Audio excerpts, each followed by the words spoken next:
နိုင်မာတွေခိုးကြောင့်ခိုးဝင်နေွယ်ရမှာတစ်မျိုးရှိတစ်မျိုးနဲ့လေခိုးလုံးနဲ့ကောင်းမာတွေငါလင်းကြိုက်ရင်ငါစီလာတောင်းဟေကဲ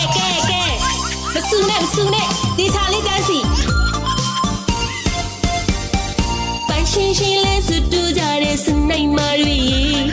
Messenger ကောက်တူသုံးလို့လေး Viber တည်နေ TikTok မှာ line စိမ့်မှာ Telegram လဲလို့မပေးကြပြီခုမစားနဲ့ကောက်မာတွေငါလင်းကြရင်ငါစီလာတောင်းအေးဘာရဲနင်တို့လက်တော့စကားကနေလင်းနိုင်အောင်ထိနင်လီငါပို့ချလို့ငါစီလာရတယ်ငါလည်းဟဲ့ငါတော့မဟုတ်ပါဘူးလူမျိုးလူမရှိတော့ပါ